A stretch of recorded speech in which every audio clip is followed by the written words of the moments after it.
Arthur, good morning to you. Colm, what is the crack?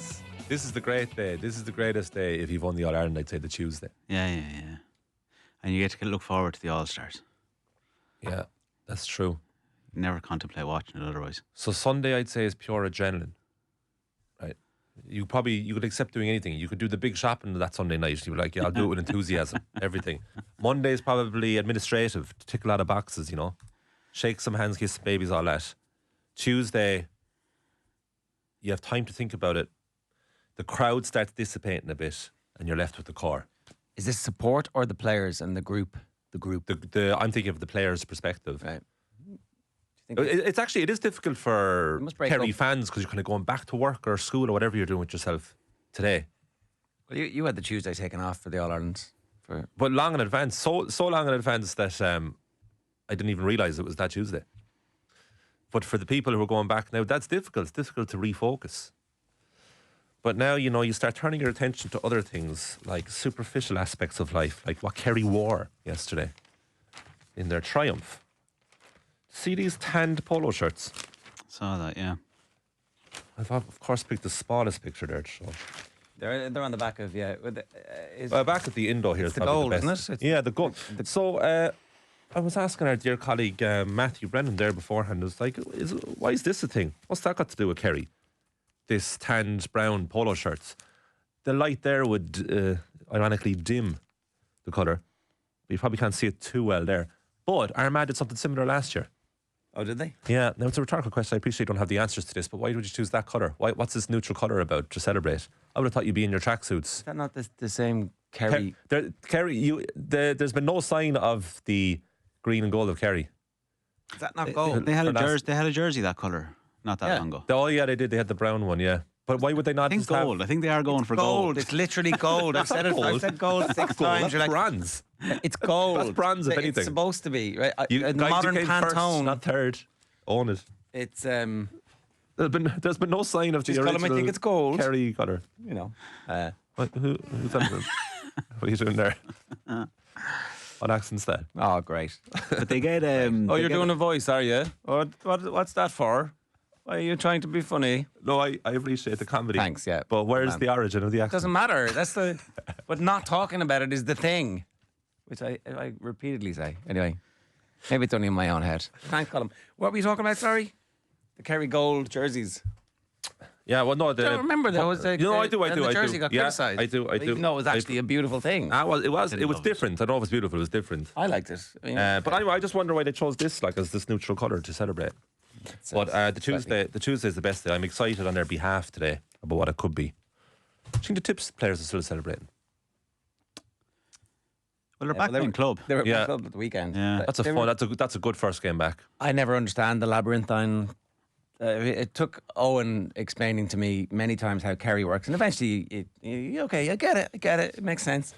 But Tipperary is like there's 16 million championships and 100 senior clubs. And they all have lovely bottoms by the end of the championship, except the ones who get relegated. There was like a divisional championship, regional. The actual championship obviously hasn't started, but somebody was lifting a trophy last week. Oh. That's mad. It's funny. Say if we had Rhys Shelley on again now in about 3 weeks' time, we'd be like, oh geez, you must be loving it still. And I was like, I've been playing loads since then.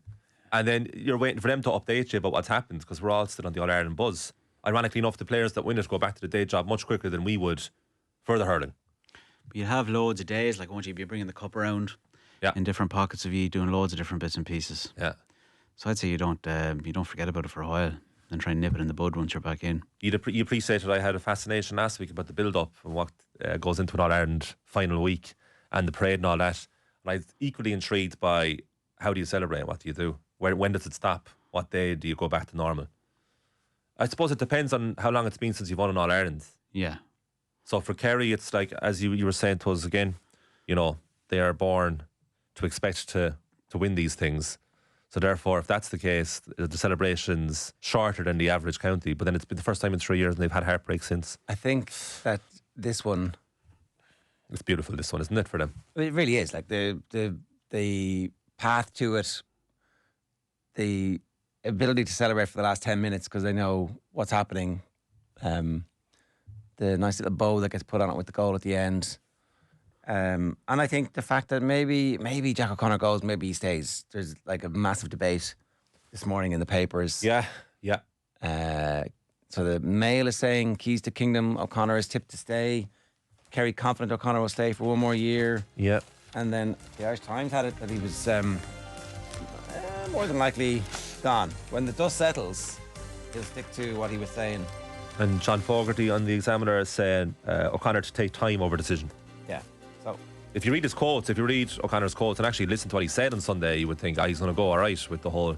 My wife took a picture of me on Thursday with the gear bag, which was a sign that it's all going to be finished soon. that was getting hung up on the wall. He said he only had 1 to 2 hours sleep on Saturday into Sunday ahead of the final, and he did comment on how tough of a year it's been because he had to get a whole new backroom team. Yeah. It's probably never getting. It's not getting better. Well, they could retain it. He could achieve more. He could do that, but I don't think the style of it, an All-Ireland win is ever going to be. That's an interesting point, right? Is it like the final went not too well, because that's a stupid thing to say, but it wasn't a perfect performance, but it was Jesus bloody good. Like, I was looking at the player ratings yesterday, and it was a load of 9s, and I was looking at them, I was like, that's all just, every one of those is just like, 9 for, absolutely. So how would you do it better? But does that matter then? Because then in 10 years' time, you're saying, well, they went back to back, and that's really all that matters. I mean, like so it's not getting any better. It will be 40 next year. Sorry, there's loads of reasons why. Like, again, the back-to-back 40, just counting them all up. 3 in a row. But like the sheer, I 4 in a row. It's all been done in Kerry. You know, unless he has designs on a 5, it's all been done. 70 by the time it's finishing. Which, he's looking in fine fettle. Very, very, very well put together. He's I think he'd last, but I just it's that kind of thing. It's like, well, what are you going to do? Like, he's obviously just like a competitive animal. Maybe he goes back and does club, does underage, does whatever he wants. Oh, yeah, what are you going to do if he's he not takes... stopping? Well, he has listed things that he could do if he does step away. Some golfing. You saw that? Golfing, and then separately golfing with his grandson. Yeah. And then he lives in a nice part of the world, he says. And so there is that. I'm not saying I'm a big advocate, but I'm very drawn to the idea of going out in the top when you possibly do have one more year left to give. I do like the idea of it, the romanticism of going out. Sorry. I like the idea of saying, no, I'm going to leave it there. Has anyone got out on top? Has anyone come to mind? Jim Gavin. Jim Gavin. Yeah. He kind of slightly tainted it by taking too long, because he didn't go until the end of November. Oh. And then Dublin were in a bit of a rush, and then the attention had gone off the championship. So it was like, oh God, he's left. We thought he was staying because it took so long to make the call. But Gavin is certainly one. Yeah, that's fair. But look, at the same time, Liam Sheedy the first time. You mentioned Sheedy yesterday, yeah. But if you offered John Kiely now, you can step away in 2023. We'll give you an option there to go back in time. Would you do it? I'm sure he'd say no. Yeah, I'd say it's arguably different, though, because it's like that thing. All he had to do was win one, and he's a legend forever. Yeah, but then I suppose you keep him going, because by the time he got to 23, he was, Jesus, like, how much more of these could we win? Like, this is going to never be broken, this run.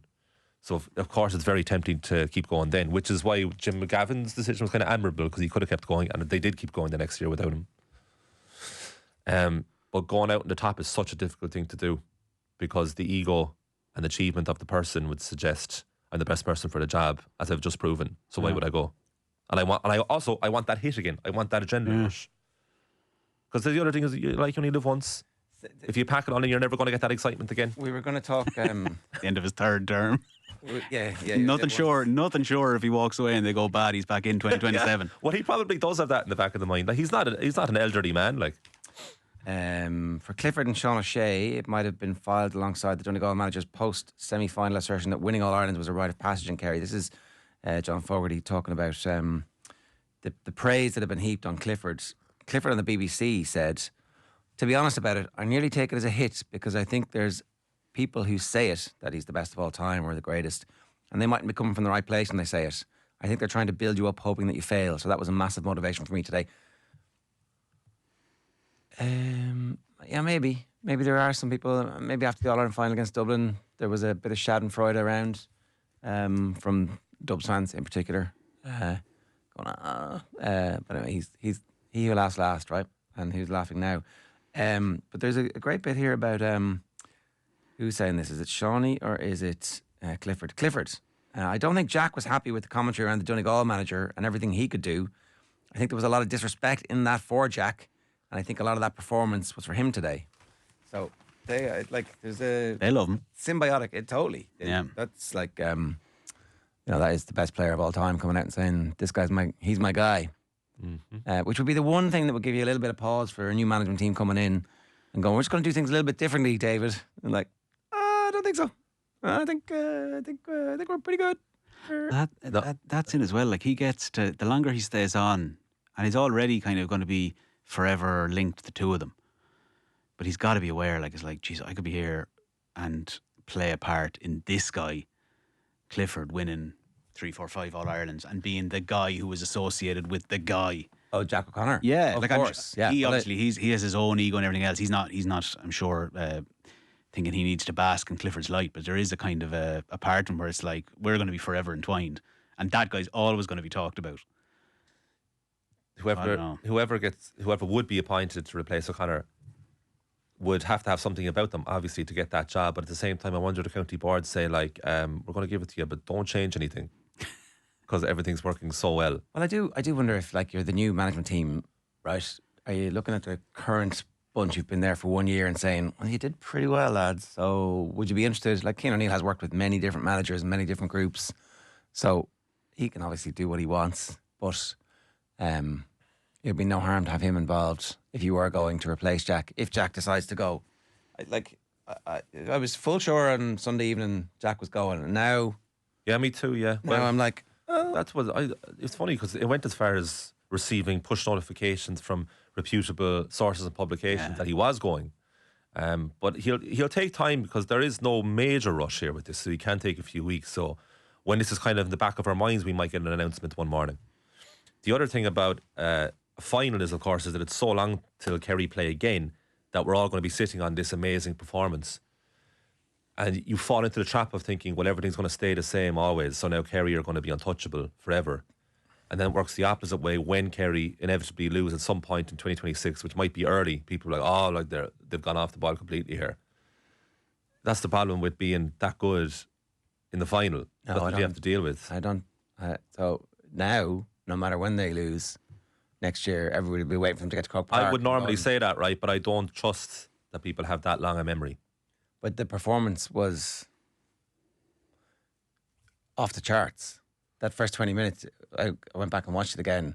Smash, smash, smash against this is supposed to be the irresistible force meets the immovable object. The immovable object, it turns out, can't actually stand up to two midfielders running in. One of the shots that dropped in early, was it Sean O'Brien who fisted over the bar? Because it drops low and he's the midfielder who's run into, and you're like, that's interesting, and he's not the other midfielder's in there too. It's like, all right, okay, so there's a very specific thing that they're doing where they're just absolutely jamming all of Donegal's signals, and they're like, oh God. And here's the thing, all the Kerry footballers, that's the point about tradition, they're all incredible footballers. Their skill set is like so high. There's no manufactured, there's no like, oh, he's in the team because he's an athlete. Paddy's bounce. And there's the production line still to come. Johnny Crowley's young fella. Diarmuid O'Connor comes back into it. They're saying Tom Sullivan is the best cornerback in the country and he was unavailable for the last 4 games. Yeah, look, it's hard to know. They still won 2 All-Irelands in 10 years. It's not like that's always there. Do you know what I mean? They're never short of footballers. Oh yeah, but they now have the best team. The rules suit their best player, and they have the best player of all time. Yeah, who's just coming to his peak. That's the thing. Where can they improve significantly to be that much better next year? Well, they smashed everybody in the big games once they got to Croker.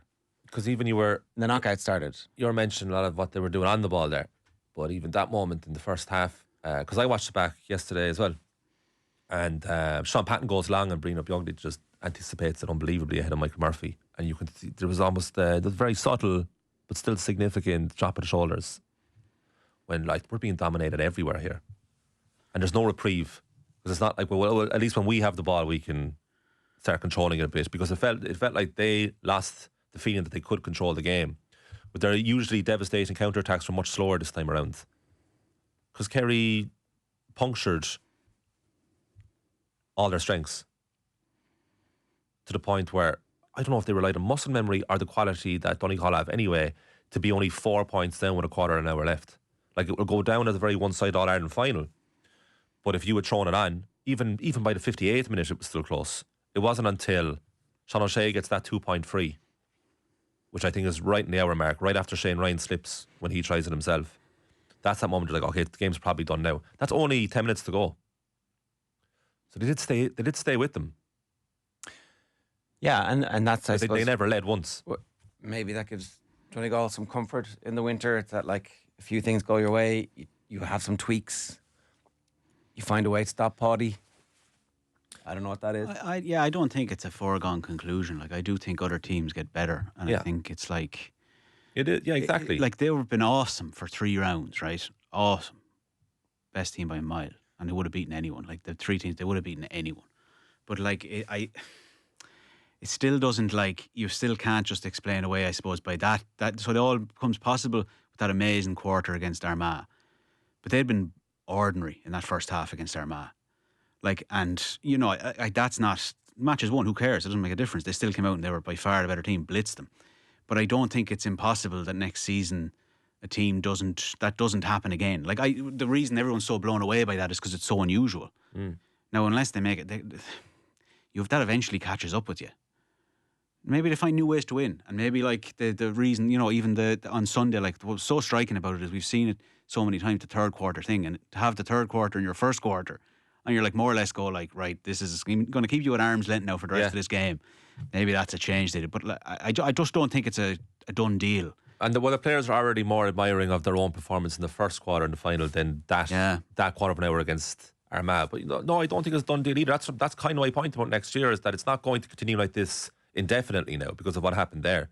Other teams will strengthen, but at the same time, it's hard to find not so much where Kerry's faults are, but how much more they can improve, because they are a sensational side. It's not just the performance just gone, but if you look at their setup and the players as well that could possibly come into it, just on and off the ball, they're the best at both. Yeah, I think they can definitely improve, and I think in some ways having an entirely new backroom team next season would freshen things up to a point where you do it again. Oh, you mean? Oh, sorry. You mean if you go? Oh, sorry. If Jack O'Connor decides to go, like, I think that there's this very important. Oh, the league is really important, and all the games matter, and everything is equal. I never really bought that. The year that Donaghy comes back into the team around the semi-final, and is that Mayo? They beat Mayo in the semis, and then is it Donegal in the final? Like, I thought he was footballer of the year because they're the games that matter. They're the games that are, like, that's what we write the history books about. They're the ones that everybody remembers forever and ever and ever, and they're the biggest games. So, like, the Meath game is going to be a footnote in history, barely remembered, barely spoken about, only because Jack comes out and has to rant after the game, the following game, about the pieces that were written about him, about Clifford had been a one-man team. Like, that's the only reason anybody's ever going to remember that. Like, what matters is that blitz on Armagh, which is them discovering everything that they can do in Croke Park under the new rules in knockout football for the first time. Yeah, well, in the semi-final, they were. I came in afterwards and said, "This is the birth of a super team." I would stand by that. I think that, like, it's not a foregone conclusion. Of course, Clifford might get injured, Paddy might get injured, something might happen. But on the balance of probability, I make them 4 to 5 point favourites in knockout games next year against almost everybody they're playing. Yeah, I mean, might be games where they cruise through and they're like, I'm not, you know. I suppose on the very balanced probability, what they win in All Ireland once every 3 or 4 or 5 years, just like by the metric of how many they've won compared, you know, to how many All Irelands they've been. And I'm saying it's going to be a higher rate of that. It's like 4 the next 5, 5 the next 6. That's what I'm saying. That's crazy. You say it's crazy. I'm telling you, that's what I think. No, even like if we take even the best team of all time, right, having just passed us by with Dublin, even they, like, they didn't. They were a lot of the games they won, those big decisive games, especially against Mayo, were not 4 or 5 point games. The margins were so thin, and that's the best team we've ever seen. So now you'd be saying, like, this Kerry team's going to come along and better that, and maybe not do 5 in a row, whatever else, but they'll be coming along and they'll be so superior to everyone they'll just blitz everybody. I mean, I think a that's a 4-point win isn't the blitz under the it's No, but you know what I it could be mean. one goal if Yeah, we're going back to that. I just think it's. All right, you think it's ridiculous, but I don't. I don't think it's Tanya, ridiculous. I just think it's premature. Well, After one, you thought it was premature after the Tyrone game. I'm like, this team's a super team. And, no, they've won All Ireland now. You know what I mean? well, they haven't. They've won 2. Yeah, okay. And every other year in between, they've been beaten by the eventual winner. Yeah, but that would It's suggest there's not much of a very goal. high record. I think that means And I think they're getting to a peak. will be Maybe. mentioned a lot as a reference point. About I think it will be like the 4th most mentioned match of their 2025 year in retrospect. Kerry, it was like they had that low point against Meath, and it feels like every great side almost needs that low point. Because if Kerry had blitzed everyone like they have done, certainly in the final to a point of the performance, and you could argue in the quarters and semis, if they had been like that all year round, you could always like, well, oh geez, they're nearly too good, so don't get perversely as much credit that way. But because they had a little bit of turmoil and they came back as well, it was almost like the perfect year it worked out. The narrative, yeah, It's fair enough. perfect. I mean, they had one real bad moment, and people wrote them off, and they came back and shoved it down everyone's throats. and half their team was missing, and they'd already qualified. Yeah, that's the other thing that was really missing the context of that Meath game was like it didn't ultimately really didn't matter matter. that much, No. but people went ballistic over No, it, they had an extra certainly week. internally. Um, But they were worried about what was to come down the line, I guess. That's why people got so worried about it. But it's largely irrelevant, but it's become hugely significant. I had a question lined up for you. Was this a good championship? Yeah. Was it, it was a great year for getting football. People seem to be generally universal agreement. I know there's a few of our regulars think that the rules aren't the best thing, but generally speaking, I think people are happy. My argument would be both semi-finals were non-events. Yeah. Final wasn't great. Overall, was it a good championship? I disagree with the non-event. I think Tyrone are actually a really decent side, and maybe will learn the most from going up against this Kerry side this year, and also have that infusion of kids to come through. It was a brilliant game to be at. Like, it was an astonishing performance from Clifford. Paddy played the whole thing and was getting his fitness back.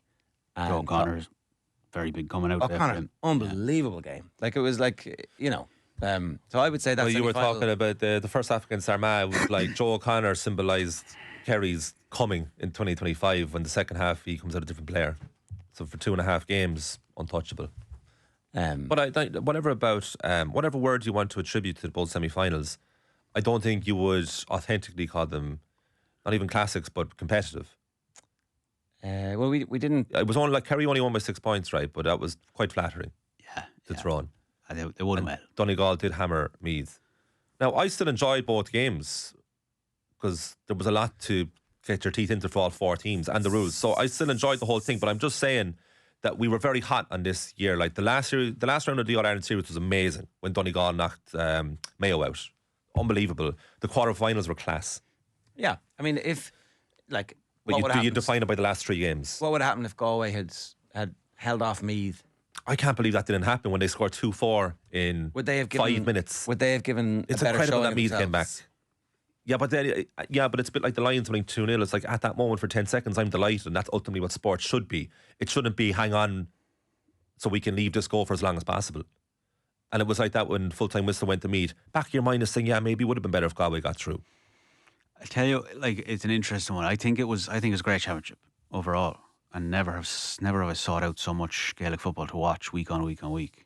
But I think at that, if there had been if say what he's suspecting happens, or even next year, I think if Kerry are in the same position again, it'll feel a little more ominous. I think a big part of even why those semi-finals were more palatable was because, we're going to have a new winner. Whatever happens, we're going to kind of have a new. It's not going to be. There's no dominant team. There's no Dublin. Like, but if this was like, say, the same thing was in like 2017 and it was Dublin coming through, and you're like, they're not going to be stopped. That openness helped, but if that goes away, and like, it's a strange thing to be talking about openness. It's fucking Kerry who won at the end. Like, it's not. This isn't a big shock. It's like, it's like the 39th All Ireland. It's a familiar winner in a new world of the game, which is God Almighty. fun. Who's the second best team in the country? So the quick power rankings, is that what you're asking for? Yeah. Like Armagh, second, Tyrone, 2B, and then after that, I don't know. Tyrone. You wouldn't have done a goal above Armagh. I mean, they're like, they were obviously very close, but like, what happens now is McGuinness. hope he's going to stay around. Like, Yeah. 'cause he brings such charisma to the role, and he's such a lightning rod for the supporters of other counties. And it turns out the players, like, they were like listening to him. They're like, literally, he's saying the nicest things in the world about them, and they're like, oh, what is he doing? Oh, he's saying nice stuff about us. What's he doing? What's he doing? And it worked. It worked. They managed to somehow find some reason to be angry about it. So I really hope he stays. But yeah, look, that's my overreaction to what we just saw. Is that's the best thing that they could do, and it wasn't good enough. At least with Armagh, perhaps you can say it was just the kickouts that. But I still think Kerry beat them by 6 points in a game where Armagh get all their kickouts away. Yeah, they fairly hockeyed them. Oh, some great news there. Dara's putting through. Desi Sloan and Eamon O'Hara confirmed. Huge for you. Huge. Go on. So you're wearing the Sligo colours today, county colours again. Yeah, He knew it was coming. Yeah. I knew it was coming. Yeah. What? So Monday tell on us about track. this. Quick change before. Who is this? Desi Sloan and Eamon O'Hara. Yeah. Well, former Sligo players. Pick him up. I imagine this is a press conference and you're unveiling him.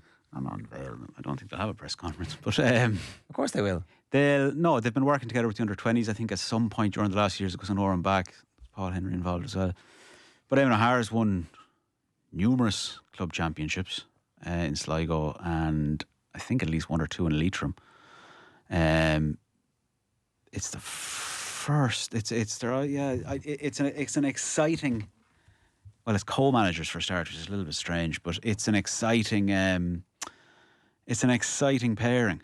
They could kind of trace back. So if you like the last time Sligo, I suppose you think about it, 2002, Sligo get to the All-Ireland quarter-final, lose to Armagh in a replay in Navan before Armagh go on to win the All-Ireland, 2 points.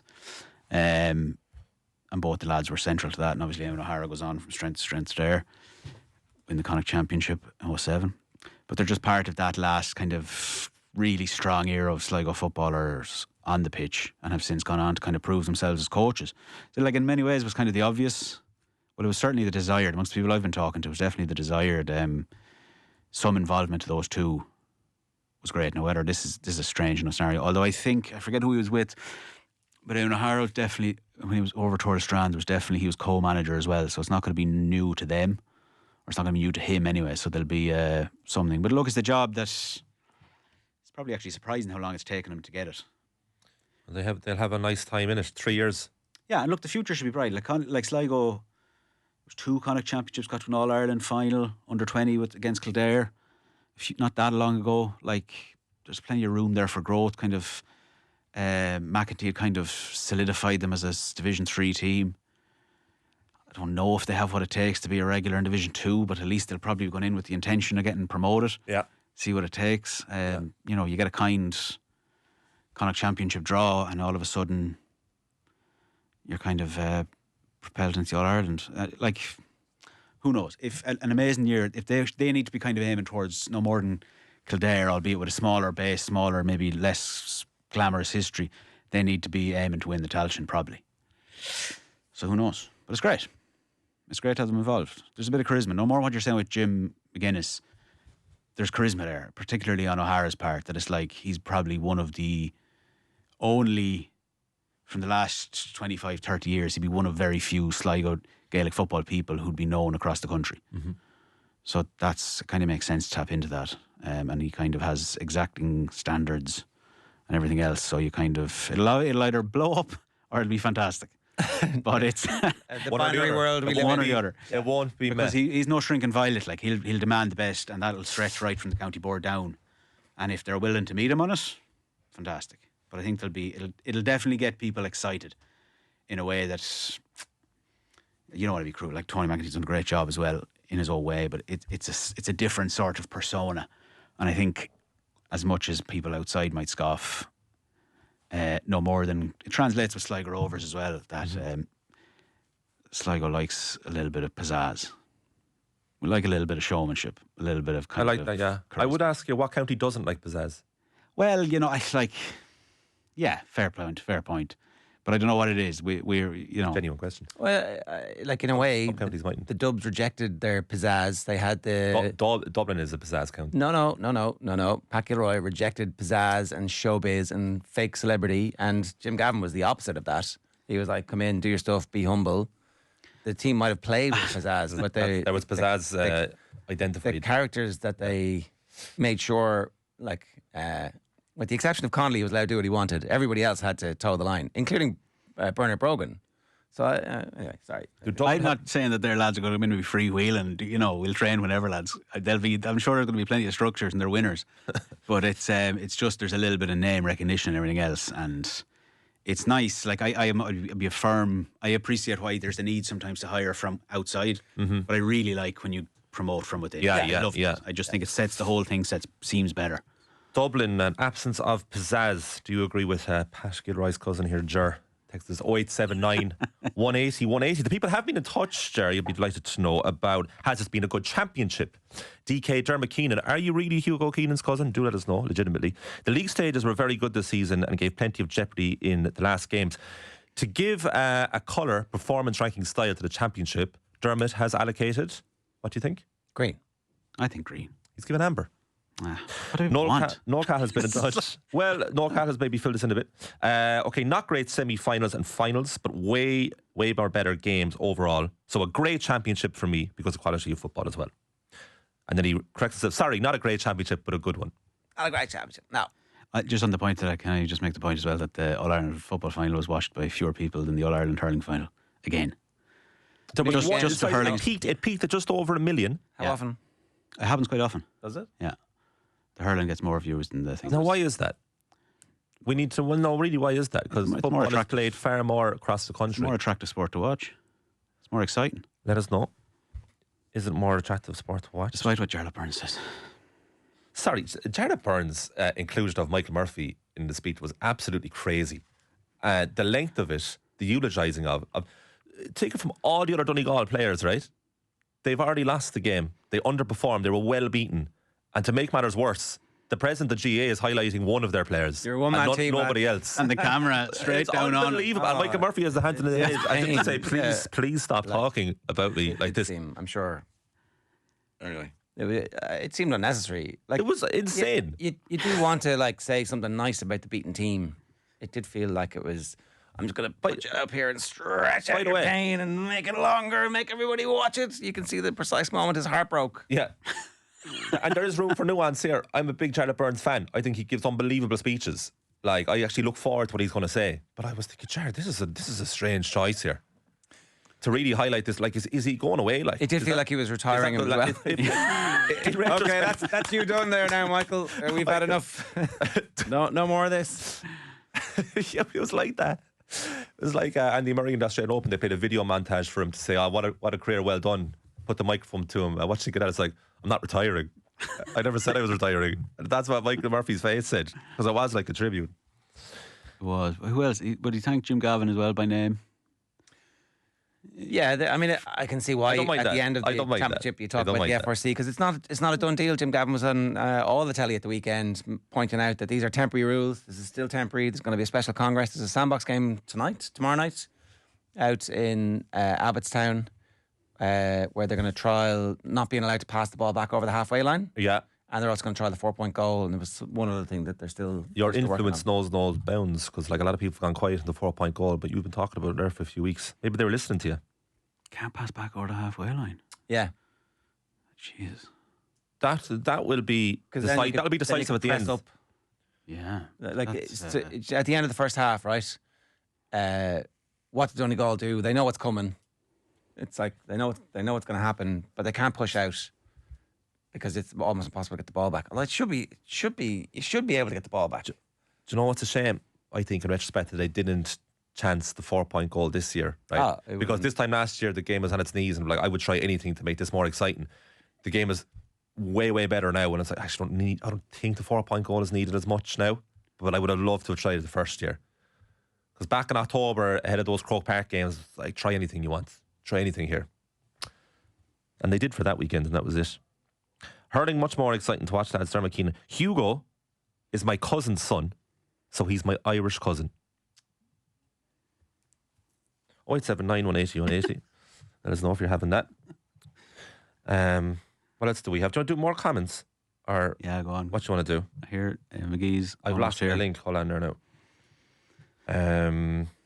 I'd be wary if anyone isn't happy with this championship overall. Like it's the best we've had in I don't know how long. Like It was off the charts. nothing's perfect, but like it was unbelievable. And people forget like because I don't know, like it becomes easy at the end, especially with such a familiar winner, to kind of go like, "Oh, sure, that was for naught." Yeah. But like Derry Galway, one of the unbelievable game, and some of the play, like was it Galway down that game as well? Like was it in Park Esler? Like that was an amazing game. There's so many good games along the way. No, I just don't think you can judge it just by who wins in the end. I was lamenting people's ability to forget things and have short memory. Yeah. You have to remember after the quarterfinals, we were giddy in here. It was Giddy unbelievable. about how good this was. All hail Jim Gavin, like, and rightly so.